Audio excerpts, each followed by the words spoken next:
Let's see. Okay, it says we're live. All right, here we go. Hi, everyone.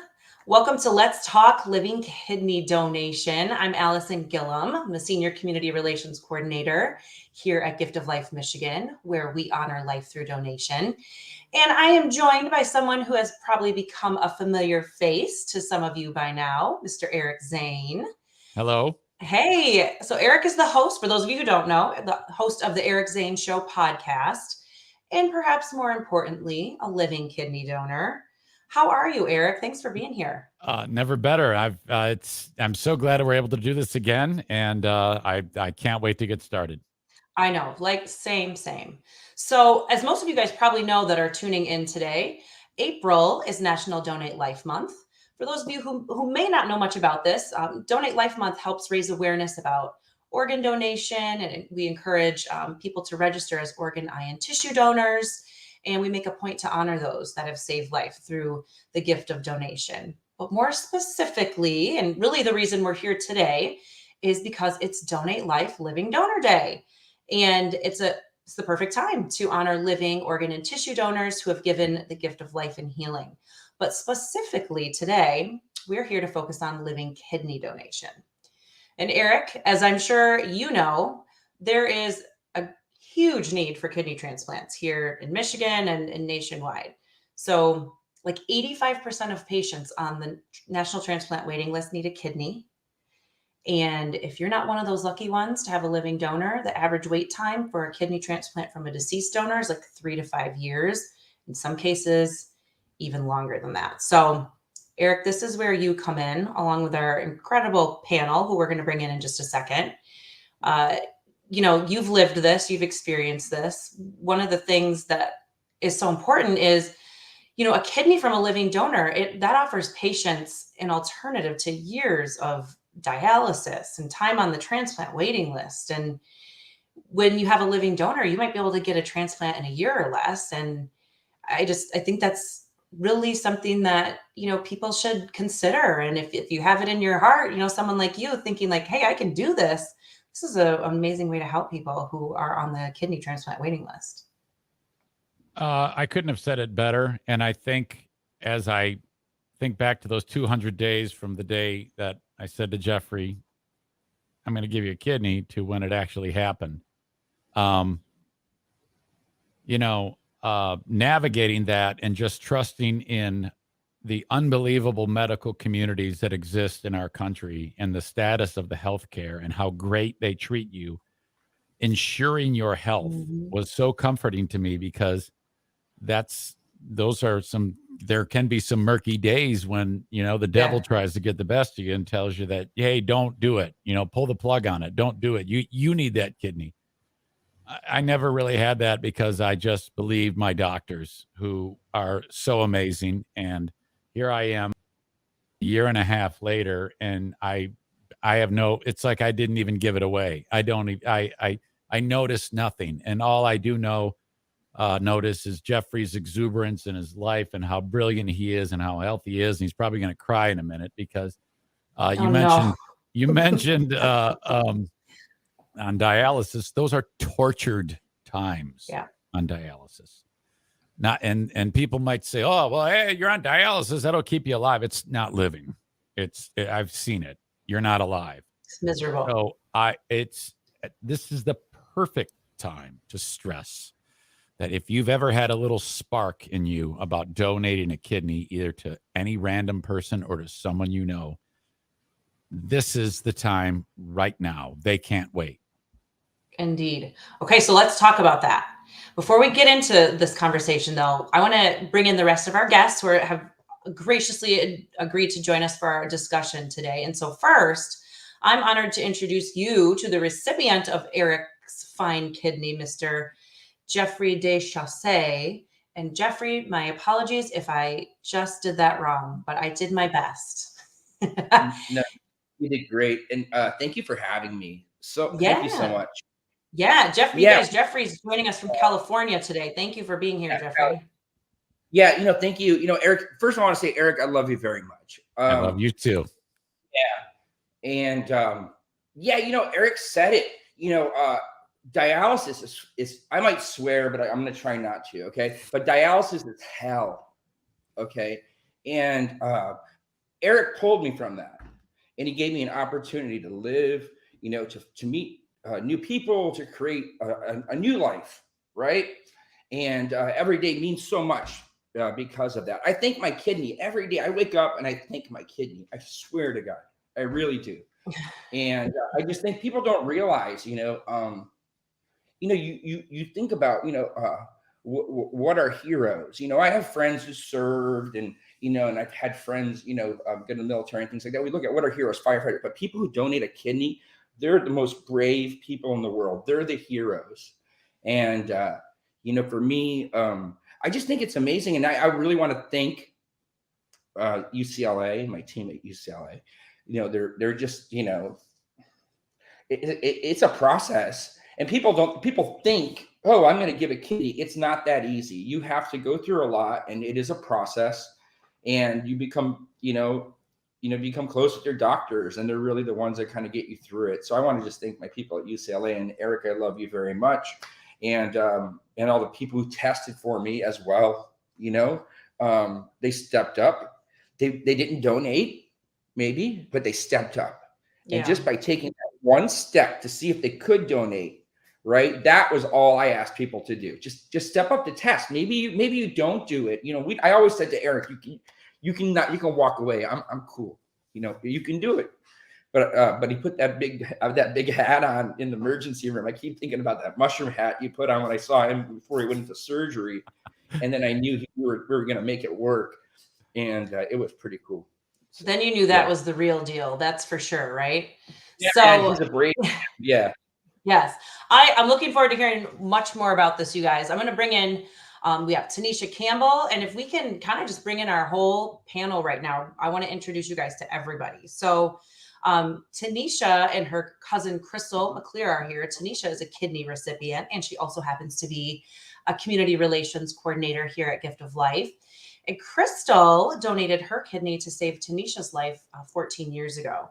So thank you so much for being here, ladies. I can't wait to hear more about that. And then next up, we have Lynette Bailey. She is a living kidney donor from the Flint area.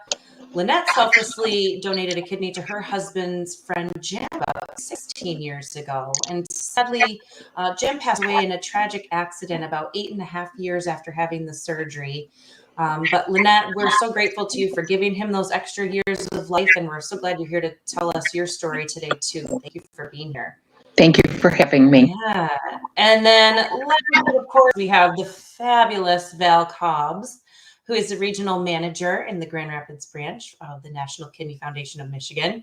Val, we always have a good time when we get together. And I know you you always have something eloquent to say. So I'm looking forward to talking to you today. Thank you for being here. Thank you, Allison. I appreciate you. Yes, great to see you. All right. Hey, Eric, I'm going to toss it over to you, and maybe so you can throw out our first question to Tanisha and Jeffrey. That's fantastic. Okay, so I'll start with you guys, Tanisha and Jeffrey. When did you learn you would need a kidney transplant, and did you explore living donation options right away? Ladies first, Tanisha. So I learned I would need a kidney transplant when I was around 22 years old. I was diagnosed with kidney disease at the age of 8. So at the age of around 22, my kidney shut down, and I found myself in need of a kidney transplant. And I didn't automatically explore living donor transplantation or anything like that. My family did. My family pushed for me to have a kidney transplant harder than I pushed for my own self to have a kidney transplant. So it's always a great reason to have a support team. So do you think maybe that was age getting in the way? You maybe thought you were invincible or something like that, and the family said, we've got to help her out? Or were you just withdrawing from the whole process because you wouldn't accept it? I think I've always been a little wise for my age. So I don't think it was necessarily the age aspect of it. What I think it was is I didn't have the knowledge of what organ and tissue donation was. I didn't have the knowledge of what the next steps were. Yet my family and my mother paid attention to what needed to be done and followed every step, made every arrangement that I needed to have made, and kind of spread the word through family and friends and explored every aspect that it took for me to get a transplant. I see. Jeffrey, same question then. When did you learn you would need a kidney transplant, and did you explore living donation options right away?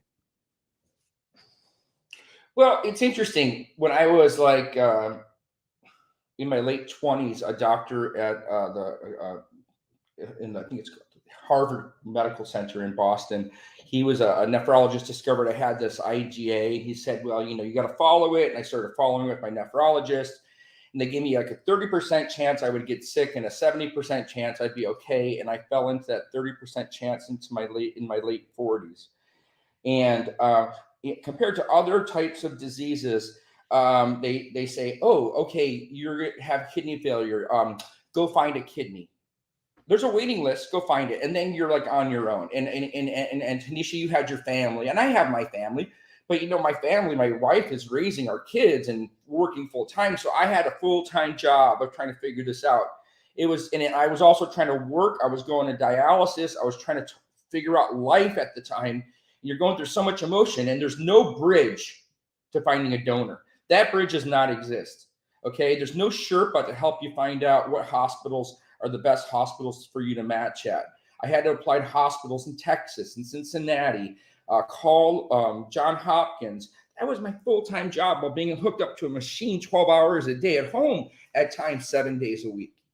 Okay. So I try to find those people. There are people that exist in like this organization to help spread the word, the importance, and God bless you guys for doing that. But it was a pain in the ass. So, I finally started telling my story. And I think that's what happens. As a person, it's hard to tell people you're wounded. Okay. It's hard to tell people, oh, well, by the way, I need to live. Give me your kidney. It doesn't work that way. I mean, it's really hard. So you have to go to your close friends and the people who are close to you. I was very closed with my story, and I realized I have to tell my story or nobody will know. And the day Eric and I reconnected, he asked, how you doing? I said, well, that's a loaded question. And then I told Eric my story, and we just started talking, and it kind of came together. But I had 10 people test for me. And I want to share one story. This is very important. One of my best buddies went through the testing, came out to UCLA. He was going to do a match donation. So he didn't match me, but he would give it to somebody else and I would get one. The second day of testing through UCLA, they found cancer on one of his kidneys. And he got it removed, but he saved his life by trying to save my life. Okay, so that's karma. Yeah. That's incredible. So as you then found that out, Jeffrey, you then started the process, and like you said, reaching out to family members and things. That's amazing, and that's what a lot of people have to do it that way. You have to do it. I just say you have to do it. Do not hide and sit on the machine if you're there. Right. Talk to people and stay healthy. Stay healthy. Eat well. Right. Do what the doctors say, because that's going to help you get to the donor. It's going to help you do well in the testing, because you need to do well in the testing. Right on. Perfect. Allison, is there any comments that you see that might spark some? Oh, let me see here. Spark some discussion. I think there are a lot of great comments out there. People sharing stories of their family members who've gone through this process. And I will rely on our friends behind the scenes maybe to pop up some of the, if there's anything we should address. Yeah. But while we're doing that, I want to change the question around. So Eric and Crystal and Lynette, how did you guys learn that your recipients needed a transplant? And then, what compelled you to be like, yeah, I'll give a kidney. I'll give my kidney. No big deal. Or maybe it was a big deal. Or maybe it was just like, not even a question. Like, I'm going to step up to do this. No doubt in my mind. Ladies, Lynette? Well, Jim had a condition called polycystic kidney disease.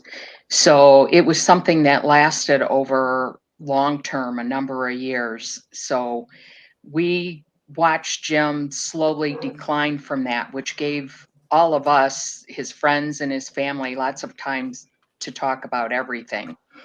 The circle that we ran in, either everyone was disqualified because they had a pre-existing health condition of some sort, or they were the wrong blood type. And when my family gave me the stamp of approval to investigate it, I did. And it just always felt right. I was at peace with the decision. So that told me it was the right thing to do. And I've Lynette, heard it's other not- people describe it that way too. Yeah, I think that's something that strikes me when I talk to people who've, Eric, you and Lynette and others I've talked to.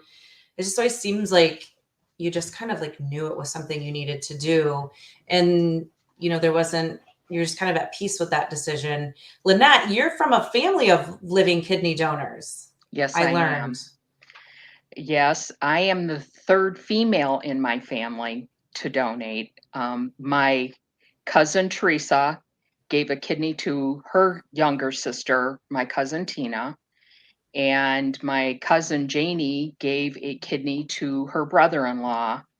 And then there's myself, and also my husband's family. My brother-in-law donated a kidney to his daughter. They just celebrated 20 years. Wow. Wow. That is awesome. That's wonderful. Very, very altruistic. Yeah, really, a family of givers there. You guys are putting the rest of us to shame. It's incredible. So yeah, we're Crystal. looking at some pictures now of you and Jim. Yeah. Yeah. Just if people are kind of for an explanation. So of what we've got up here on screen. Very nice. Thank you for sharing those with us. Crystal, how about you? If we could have Crystal join us again. I don't know if we lost her. Maybe we lost no. her. She was doing it from a car, so I'll take it until she gets back. Okay. Yes, Eric, that'd be great. Similar to Lynette, how she described, she just knew it felt right. That when you said that really hit home, because I remember, because Jeffrey didn't ask me. He just was telling me how sick he was. Look at me. I've got the respirator on with the mask over it. That is like really extreme caution there. I like it. Yeah, I was making sure that during the travel, I think there was 90,000 cases a day in Los Angeles County when we did this. I mean, it was extremely a high concentration of illness and COVID at that time. But similar to Lynette, I remember just when he told me he was sick, he didn't come out and ask me. He just described it, and I went, "Well, I'm going to give him a kidney. We're going to do this." And my wife also tested too. We both tested. Both would have worked, but I had more of the markers in the blood test. But I didn't have a doubt at all. I can count maybe 2-3 times when I had a little bit of anxiety while laying in bed late at night and like, oh my gosh, this is going to happen. And then that quickly went away. And then that's it. It's just, you just know, you just feel really good about it. And I had no idea about the amount of how many boxes had to be checked. And then I got an idea of that when I started meeting with all these doctors, and we've cleared all those hurdles, no problem. This happened as fast as possible with us because we just barnstormed it. It was incredible. It's awesome. Crystal, you're back. Yes, sorry, I'm having No some worries. technical difficulties, but this is such an important story that I'm glad it's all working out. So Tanisha and I were super young, and she was in college actually when her kidneys just completely failed her. And so it was like I was hearing that something was happening in the family, but it was also, it wasn't quite clear how it got to this point. And just to give you a little history, Tanisha and I were like the youngest girls in the family. We grew up as cousin sisters from a very young age. So the second that I heard that my favorite cousin had went to college one day and went to dialysis the next day, I began to inquire about the process of donation. And it really wasn't a hard decision. It was as much spiritual as it was physical. It's an extremely grueling physical process. You have to be at the top of your health. You have to do a physical assessment. You have to do a psychological assessment. But for me, it was a spiritual decision. I prayed about it a lot. And I felt very clear, even before the first test, that I was her match. I just knew it. And so I went through the process. And of course, I was her match. And it has been the greatest gift that I could have ever given. And she's given me so much in return. So it's been amazing. That is incredible. All of you living donors and recipients, really, you guys are like the salt of the earth here. Just amazing, just so selfless. Like, yep, I just knew I was going to help somebody in this way. Thank you for sharing that. It's very cool. And I have to say, I really like seeing the pictures of baby Tanisha there. I like that Easter bunny one. That's great too. And you guys, how have I gotten this far into the live stream without asking people to add their comments, type to us below, and like this. If you're watching, give us a like. If you're watching the replay, feel free to add your questions, like this, and share it with your friends. All right. I would be remiss if I didn't encourage that. I need Go ahead, Eric. I need to throw this out too, because I'm always on social media. I'm always doing this. If anyone is feeling something stirring inside of them, please reach out to me, eric@ericzaneshow.com. Or anyone who has done this would be happy to tell you what we know and what you can expect and just things like that, and reassure you that just getting tested will move mountains for people. Knowing that there's people who care about them to get at least just tested is so important. I mean, that is a great first step. We look forward to the Donate Life Living Donor Registry coming out later, and that should make it easier for people too. So stay tuned for more. I know we've been saying this, like, stay tuned, but there will soon be a registry for people that want to be living donors. And I think that'll be, again, like you said, one more like step to make this process easier for people. We'll normalize this and, help all these people who are waiting for kidney transplants, for sure. I want to bring in Val to our conversation. So Val. Yes. I mean, we don't have to tell you about all the problems people face with kidney disease and the need for transplant. But I know you guys do wonderful things for the community over there at the Kidney Foundation of Michigan. But one of the things I wanted you to talk about was the Big Ask, Big Give program. And maybe what are other resources? What are you guys doing at the Kidney Foundation to help patients and potential donors navigate this process of exploring living donation? So, Allison, at the beginning of our talk today, you talked about what the wait looks like for persons who are on dialysis and in need of transplantation. It is very personal to me. I have a family that is riddled with diabetes and kidney disease. Not like Lynette, where there was their friend who had polycystic kidney disease, which is hereditary. My family's kidney disease is actually from diabetes, which is preventable. So the majority of the work that we do with the National Kidney Foundation is surrounded around prevention, and what we can do to eradicate kidney disease, for the most part, is to control hypertension and diabetes. But when we get to the point where those we love are in need of transplantation, then what happens? So we end up in situations where people are afraid and people don't know how to navigate it. People are embarrassed by the condition, and it's not the sexy disease. Cancer is the sexy disease. There's a lot of rallying around that. And kidney disease is super prevalent, but nobody really knows what it is until it impacts your life. So the Kidney Foundation designed the Big Ask, Big Give. And this is really a free seminar, a series of seminars that are developed to work with kidney professionals, living donors, dialysis patients, and other professionals and loved ones to really teach them how to make the ask. are in such better state if you are receiving a living donor than waiting for dialysis. Jeffrey, when you talked about not even being able to find the words to describe what life is like on dialysis, it is a slow moving death. That's what it is.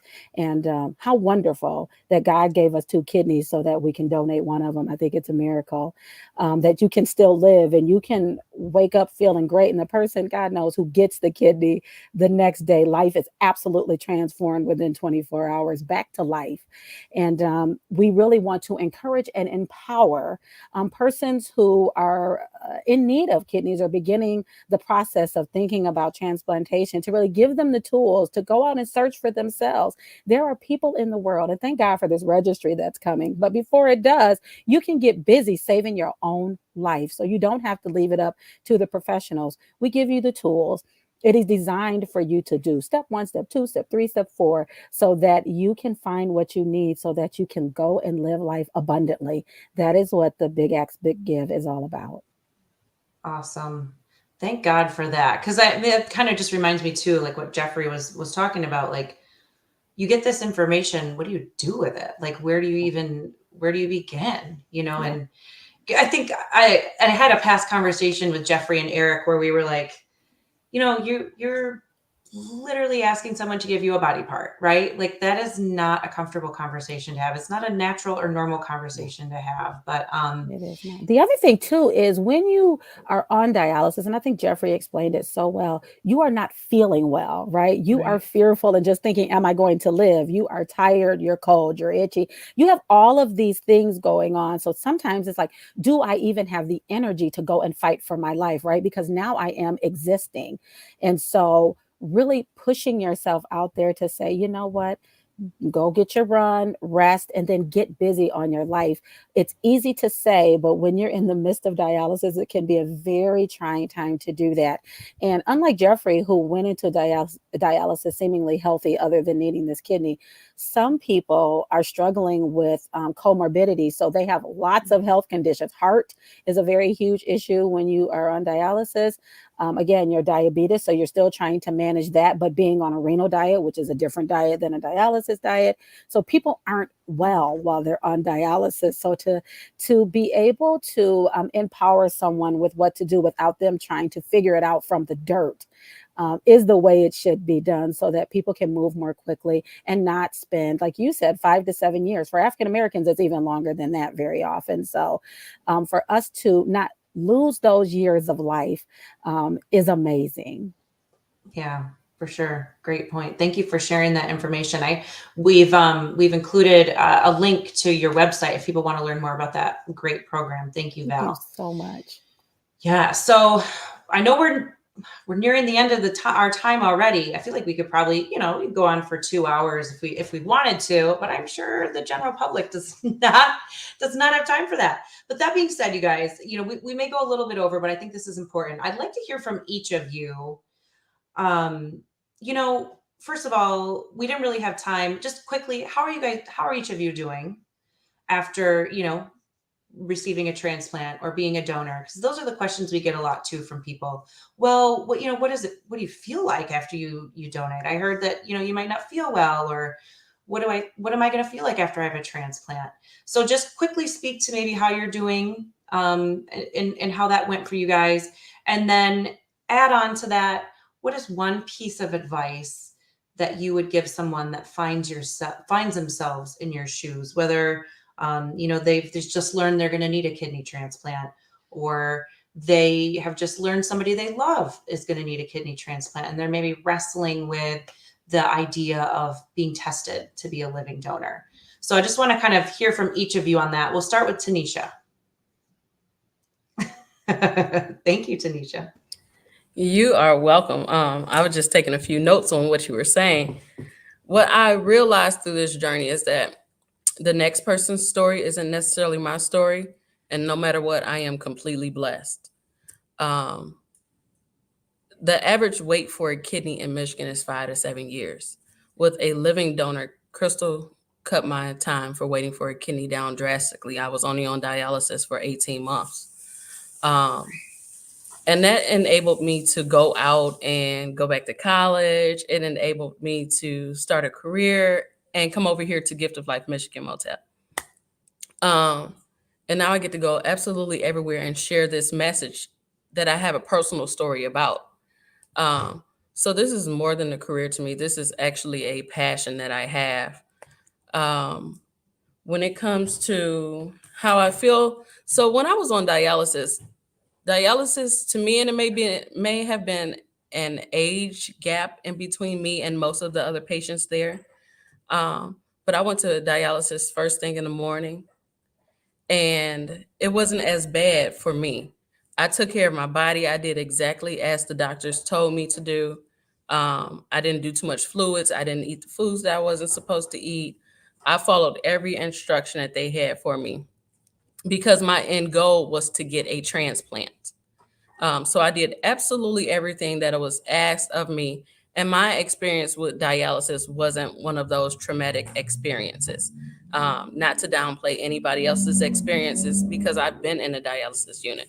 I know how people are struggling with being on dialysis every other day, sitting in that chair for several hours, even going as far as just not coming to dialysis anymore.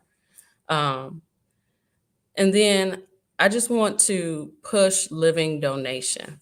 I can't stress how long 5 to 7 years is with a person being on dialysis. At a young age, I had to schedule trips around if I was able to schedule dialysis at a different unit. I just couldn't hop up and go with all of my friends.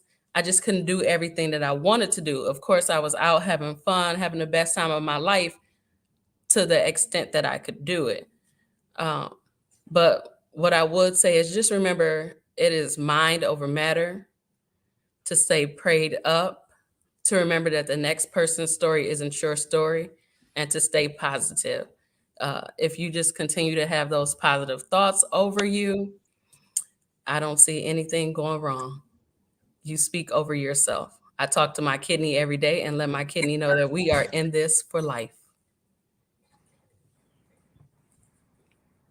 Oops, You're on mute, Allison. You're muted, Allison.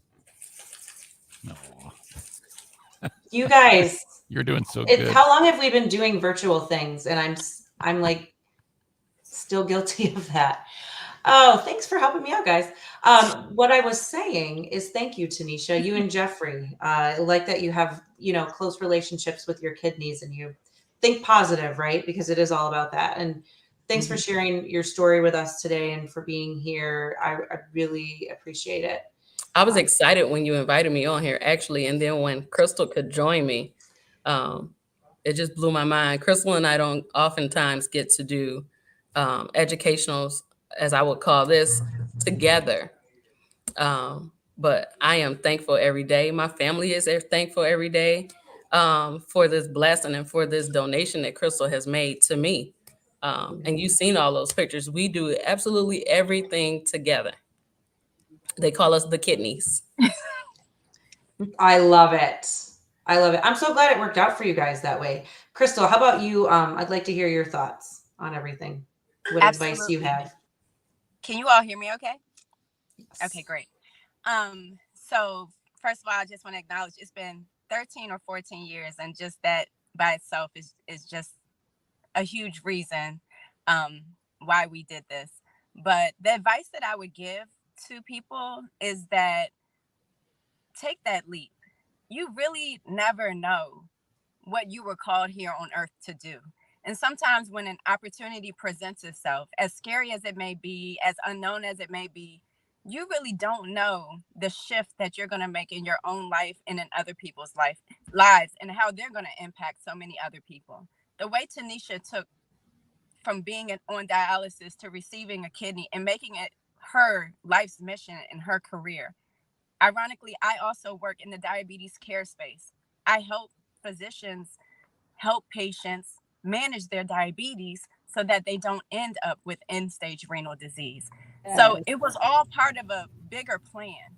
And sometimes when you're not obedient or you're too scared, you may miss out an opportunity to really just be a blessing to the world.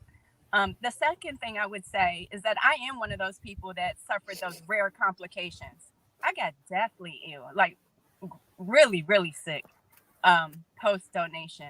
And even to me, that was part of a spiritual thing. But even with that, being in the hospital 10 days with no food post donation, and just being scared, I still don't regret it.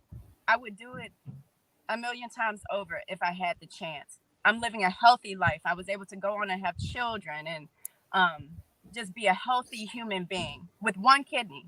And so I would encourage anyone who's considering, just know you can live your life. It's a moment. Yeah. It's not your entire life, and it will pay dividends for your entire life.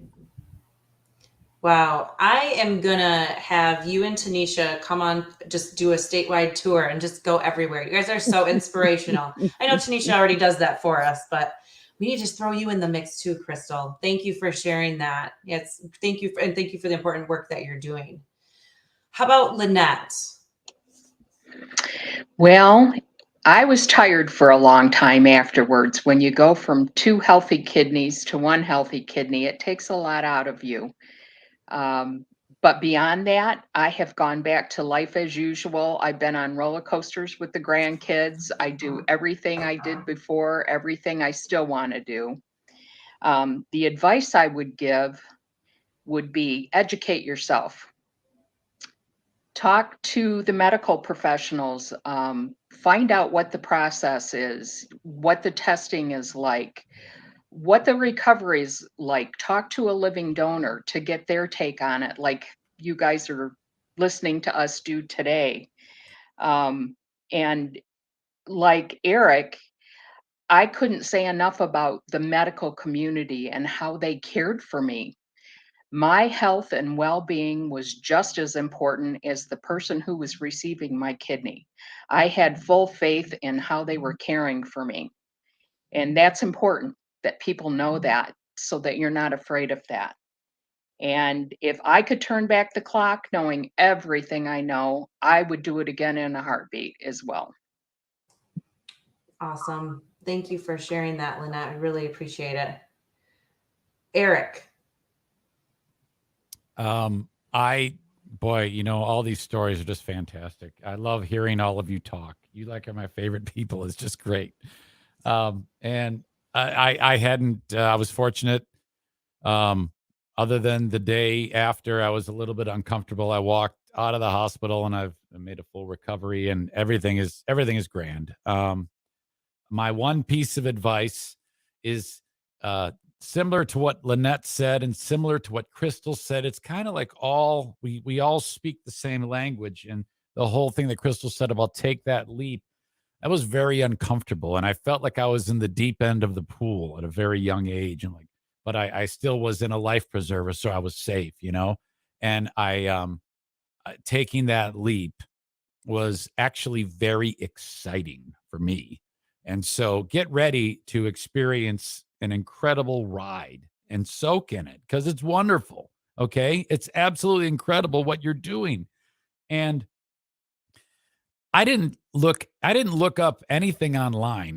This is the one piece of advice. Only talk to the medical professionals involved with any of this. If you're fortunate enough to be allowed to continue through the program and the process, don't listen to anybody that's because my mom God rest her soul, tried to talk me out of it. People tried to talk me out of it, and I just shut it all out. And I focus only 100% on the physicians, the experts. And I didn't do my own research or anything like that. I still haven't. I still don't know what actually happened in this process. I just know it left me and went into him, and we're both alive. And that's all I cared about. I trusted the medical community, and that is it. Excellent point. Yeah, I don't recommend Googling anything, I imagine, when it comes to that, right? And way to stay strong in, knowing that this is what you want to do and you weren't going to let somebody deter you from doing it. That's why you're the best, Eric Zane. Likewise, you all are. I get too much credit for this nonsense. Hey, Jeffrey, what are your final thoughts? Thanks. First of all, I want to say you guys spoke so beautifully about this process. And to Crystal, Lynette, and Eric, just, you guys are amazing. You guys are amazing. So, God, okay, what do I want to say? I'll just talk off the cuff. But, I feel like Eric gave me like this baton of life, right? He passed it to me. And I feel like I have to have a purpose. And I think we all realize that we have this opportunity. So for me, I really want to make a change and help people around me and give back. And I appreciate every day. I'm back in the life lottery. I'm back in this space. Every day is such a gift. Okay. And to give the person the gift of life so they can go love and take care of other people in the world and enjoy life. That's an amazing thing. So I just think, you don't have to go to heaven to get wings. You can do it right here on earth. You just give a kidney. That's what I say. And trust your doctors and, be brave and, give love and give life. It's a beautiful thing.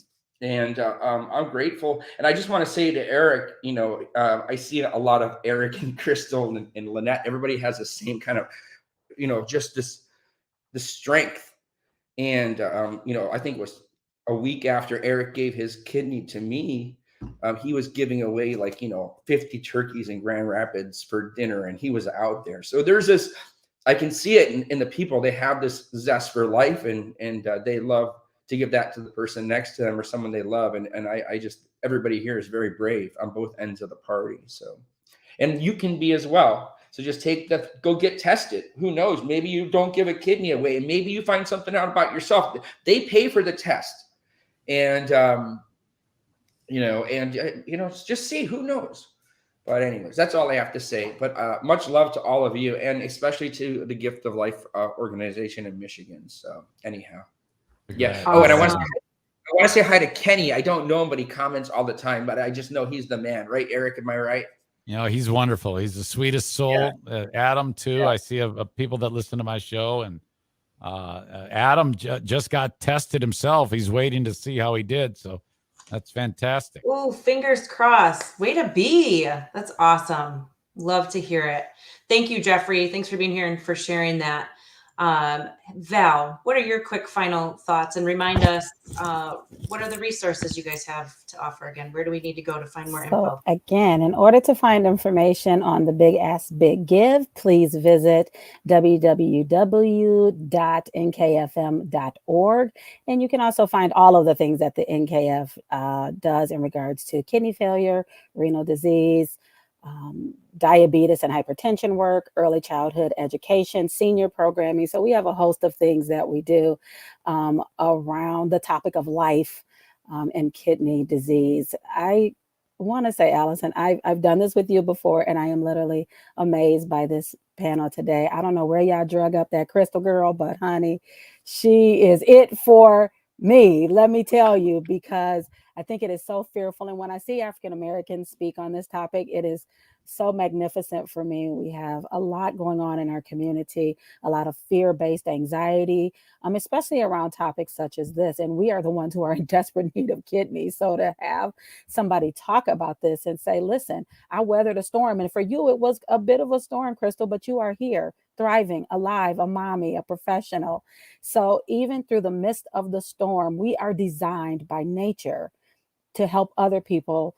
That is really why we are called to life, is to help others. And so to be able, all of this panel, to do something to impact another life, even if you are the recipient, you then go on, Jeffrey, and give to others, right? To bring forth and speak life into others is all what makes this world work. So I'm so proud of all of the living donors who do amazing work to help another person, even if you know them, if you don't know them. It is about life. This is about giving and doing what we can to make the lives of others better. And so I'm very proud to be a part of the Kidney Foundation. I've been here a long time around this work, and I plan to continue promoting organ and tissue donation in our community. There's a reason I chose to end with Val. Did you all see how eloquent that was? No, seriously, thank you so much, Val. That was great. Appreciate it. And don't ever leave. Keep doing the great work that you're doing. I'm too old now to leave, Crystal. Allison, it's too late, honey. I'm stuck with you. I love it. You That's are. good. That's good. No, we're so glad to have you doing all the great work that you do in the community. So it is National Donate Life Month. It happens to be Living Donor Day today. What's a great way to honor somebody who's waiting for a transplant, maybe who's had one, maybe a donor, living or deceased donor? Join the Organ Donor Registry. You can do that by visiting golm.org. If you live in another state, you can visit registerme.org. And how do we help all these patients waiting for kidneys? Another great thing to do, like Jeffrey has said, get tested. Go, all you need to do is check with if you have a kidney transplant program in your area, if you have a hospital that is doing kidney transplants. I am sure there are plenty of amazing professionals there that would love to help you through this process. So these are the first steps we can take. And, I think if we all just decide to like get involved and help out and care about this, we're going to make a difference for sure. So thank you all. Thank you to this panel for being here today and for sharing your stories. I am definitely inspired. So if you're watching this, be sure again to like it, share it. If there's somebody you know that could benefit from this information, please share this video with them. And we would love it. And again, find more information at golm.org. Thank you to Eric Zane's awesome listeners and crew that was on today. Thank you, Eric, for hosting with me, although I think I kind of hijacked the conversation. But, no, you didn't. You did fine. Thank you. Thanks once again for sharing your platform to share this message too. Glad to do it. Glad to do it. All right, guys, that's it for us. I hope somebody is inspired to register to be a donor or go get tested for living donation. All right. Report back to us if you do that. Have a great day, everyone. Bye.